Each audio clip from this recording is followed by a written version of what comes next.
स्वागत है आपका अपने न्यूज यूट्यूब चैनल पर। एक और सुप्रीम कोर्ट से बड़ा फैसला आया है। समलैंगिक विवाह को कानूनी मान्यता दिए जाने की मांग वाली याचिका पर 18 अप्रैल से सुप्रीम कोर्ट की संवैधानिक बेंच सुनवाई कर रही है। शुरुआत में ही केंद्र सरकार समलैंगिक विवाह को कानूनी मान्यता देने का विरोध कर रही थी। इसे लेकर केंद्र की ओर से कई दलीलें भी रखी गई है। इसी बीच सुप्रीम कोर्ट ने केंद्र को कुछ सुझाव दिए हैं। क्या सुझाव दिए हैं वो हम आपको इस वीडियो में बताएंगे। कहीं भी वीडियो स्किप ना करें, लास्ट तक जरूर देखें और आपकी क्या राय है वो हमें कमेंट करके कमेंट बॉक्स में जरूर दें। समलैंगिक विवाह को कानूनी मान्यता दी जाए या नहीं, इस पर सुप्रीम कोर्ट सुनवाई कर रहा है। लगातार 6 दिन से 5 जजों की संवैधानिक बेंच इस पर सुनवाई कर रही है।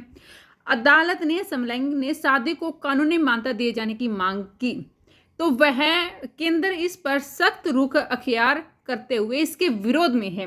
अब सुप्रीम कोर्ट का कहना है दोस्तों कि सरकार को इस बात पर भी सोचना चाहिए कि क्या बिना कानूनी मान्यता दिए समलैंगिक विवाह को किसी स्कीम्स का लाभ दिया जा सकता है या नहीं। अदालत ने यह भी कहा कि केंद्र सरकार समलैंगिक के साथ रहने को शादी कहे या नहीं कहे, लेकिन कुछ न कुछ लेवल तो होना जरूरी है। जी हाँ दोस्तों, वहीं इसमें क्या क्या दलील रखी गई है। शादी का नाम देना मौलिक अधिकार है या नहीं है। केंद्र की ओर से पेश हुई सॉलिसिटर जनरल तुषार मेहता ने कहा कि प्यार का अधिकार है, साथ रहने का अधिकार, अपना पार्टनर भी चुनने का अधिकार है, अपनी सेक्सुअल ओरिएंटेशन चुनने का भी अधिकार, ये सभी मौलिक अधिकार है। लेकिन उस रिश्ते को शादी या किसी और नाम से मान्यता देने का कोई अधिकार नहीं है। मेहता ने यह भी कहा कि सभी तरह के सामाजिक संबंधों को शादी जैसी मान्यता देने का अधिकार नहीं है। इस सभी तरह के निजी संबंधों को मान्यता देने का सरकार का कोई भी दायित्व नहीं है। समाज में बड़ी संख्या में रिश्ते हैं और सभी को मान्यता देने की जरूरत नहीं है। वहीं बात करेंगे चीफ जस्टिस डीवाई चंद्रचूड़ की अध्यक्षता वाली बेंच ने क्या कहा है। एक बार जब आप पहचान लेते हैं कि सहवास का अधिकार है, दूसरे शब्दों में हम कहें कि समलैंगिक संबंध असल में किसी व्यक्ति के जीवन में एक बार होने वाली घटना नहीं है। ये किसी व्यक्ति के सामाजिक और जो भावनात्मक संबंधों में रहने का लक्षण भी हो सकता है। बेंच ने यह भी कहा कि सहवास का अधिकार किसी व्यक्ति का मौलिक अधिकार है, तो ये राज्य सरकार का कर्तव्य है कि वो कम से कम इस बात को माने कि सहवास की सामाजिक जो घटनाओं को कानून में मान्यता मिलनी चाहिए। हम इस समय शादी की बात नहीं कर रहे। सुप्रीम कोर्ट ने उत्तराधिकारियों के नामकरण, पीएफ उत्तराधिकारी, स्कूलों में लालन पालन जैसी समस्याओं का उल्लेख करते हुए कहा है दोस्तों, अगर अलग अलग जो मंत्रालय इस मुद्दे पर विचार करते हैं तो अदालत को इस बात से अवगत करा सकते हैं जो निवारण के लिए उठाए जा सकते हैं। जी हाँ, वहीं सुप्रीम कोर्ट का सरकार को जो सुझाव दिया है, सुप्रीम कोर्ट ने कहा कि सरकार वास्तविक समाधान ढूंढ सकती है और अदालत उसके लिए सुविधाकर्ता के रूप में काम भी कर सकती है। वहीं बेंच ने यह भी कहा है कि सरकार को यह सुनिश्चित करना चाहिए कि सुरक्षा और सामाजिक कल्याण की स्थिति बनाने के लिए इन सहवास संबंधों को मान्यता दी जानी चाहिए। साथ ही यह भी सुनिश्चित करना चाहिए कि ऐसे रिश्तों को भविष्य में बहिष्कृत न किया जाए। हालांकि कोर्ट ने दोस्तों ये भी कहा है कि अदालत अपनी सीमाओं को समझती है, लेकिन कई मुद्दे को सरकार प्रशासनिक पक्ष से निपटाया जा सकता है। जो समलैंगिक को इस समस्या पर एससी ने क्या कहा है। सुनवाई के दौरान जो सुप्रीम कोर्ट ने समलैंगिक जोड़ों की समस्याओं का भी जिक्र किया है। सुप्रीम कोर्ट ने पूछा कि क्या इनके पास ज्वाइंट बैंक अकाउंट नहीं हो सकते। यह भी कहा है कि जो समलैंगिक संबंध में किसी एक पार्टनर के बच्चा गोद लेने में कोई रोक नहीं है। ऐसी स्थिति में अगर बच्चा स्कूल जाता है तो क्या ऐसी स्थिति में सरकार ये नहीं कर सकती कि उस बच्चे का सिंगल पेरेंट्स चाइल्ड के तौर पर ट्रीट किया जाए। कम से कम उस बच्चे को तो लाभ मिलना चाहिए। बेंच ने यह भी कहा दोस्तों, ये ब्रिटिश विक्टोरियन का प्रभाव है जिससे भारतीय संस्कृति को त्याग दिया और समलैंगिकता की इतनी बड़ी समस्या बन गई है। आप हमारे बेहतरीन मंदिरों को देखें कि उसका वास्तुकला में क्या झलकता है। हमारी संस्कृति असाधारण रूप से समावेशी और व्यापक थी, जो विदेशी आक्रमणों के बावजूद हमारा धर्म जीवित रहा।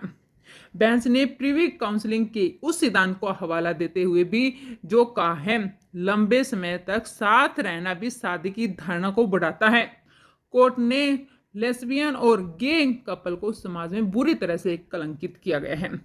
सुनवाई के दौरान दोस्तों सॉलिसिटर जनरल तुषार मेहता ने एक नई दलील दी थी। उन्होंने कहा है कि मान लीजिए एक व्यक्ति अपनी बहन के प्रति आकर्षित है और वो कहे कि हम वैश्विक हैं और इस नाते हमें अपनी पसंद पर्सनल स्पेस में कुछ भी करने का अधिकार का दावा करते हैं। उन्होंने कहा कि इस दलील के आधार पर मैं खुद एक सवाल कर रहा हूं, क्या कोई इस परिभाषा को भी चुनौती नहीं दे सकता कि इस पर प्रतिबंध क्यों है? आप ये तय करने वाले कौन होते हैं कि मेरा सेक्सुअल ओरिएंटेशन किसके साथ है? उन्होंने ये भी कहा कि अनाचार दुनिया में असामान्य नहीं है, लेकिन इस पर प्रतिबंध है। इस पर chief justice D Y Chandrachud ने कहा है कि ये बहुत दूर की कोडी है। उन्होंने कहा कि हमारे सामने बहस करने के लिए ये बहुत दूर की कोडी हो सकती है कि ओरिएंटेशन इतना निरपेक्ष है कि मैं अनाचार का काम कर सकता हूं, कोई भी अदालत इसका समर्थन नहीं करेगी। तो दोस्तों, वहीं आप तक क्या क्या दलील रखी गई है? सॉलिसिटर जनरल तुषार मेहता ने दलील करते हुए कहा कि विशेष वर्ग में कानून, जो तलाक का कानून भी सभी लोगों के लिए एक बन सकता है। ट्रांस मैरिज में पत्नी कौन होगा, गे मैरिज में पति कौन होगा, तो ऐसे में इसका दूरगामी प्रभाव क्या होगा? मौजूदा कानून में पत्नी गुजारा भत्ता मांग सकती है, लेकिन समलैंगिक जो शादी है उसमें क्या होगा? ये दोस्तों दलील रखी गई थी। वहीं मेहता ने दहेज हत्या या घरेलू हिंसा के मामले में गिरफ्तारी का मुद्दा उठाते हुए कहा है, अगर कानून में पति पत्नी की जगह सिर्फ स्पाउस या पर्सन कर दिया जाए तो महिला को सूर्यास्त के बाद गिरफ्तार न करने का प्रावधान कैसे लागू होगा? एक और दलील देते हुए मेहता ने यह भी कहा, अगर गोद लिए बच्चे की कस्टडी एक माँ के पास जाती है तो देखना होगा कि माँ कौन है। माँ वो होगी जिसे हम समझते हैं, और विधायिका ने भी वही समझा, लेकिन इन मामलों में ये कैसे तय होगा?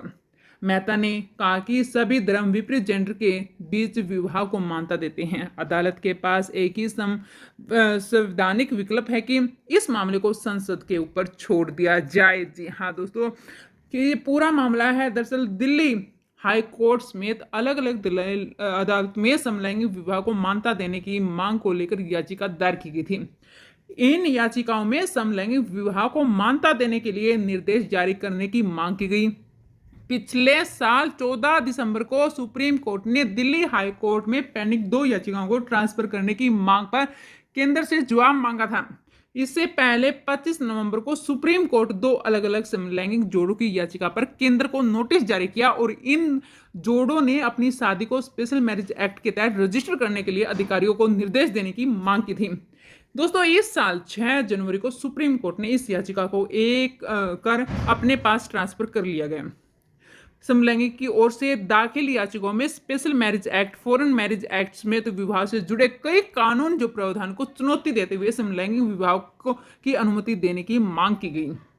समलैंगिक ने यह भी मांग की कि अपनी पसंद के व्यक्ति से शादी करने का आधार LGBT यानी कि लेस्बियन, गे, बाइसेक्सुअल, ट्रांसजेंडर और क्वीर जैसे समुदायों को उनके मौलिक आधार के हिस्से के रूप में दिया जाएगा। एक याचिका में स्पेशल मैरिज एक्ट 1954 को जेंडर न्यूट्रल बनाने की मांग की गई ताकि किसी व्यक्ति के पास उनके सेक्सुअल ओरिएंटेशन की वजह से भेदभाव न किया जा सके।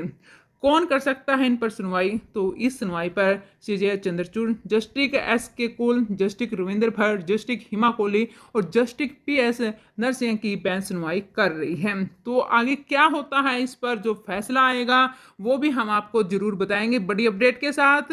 आपकी क्या राय है दोस्तों, वो हमको इस वीडियो में बताना कमेंट करके। मिलेंगे नेक्स्ट वीडियो में, तब तक के लिए आप सभी को धन्यवाद। जय हिंद, जय जवान, जय किसान।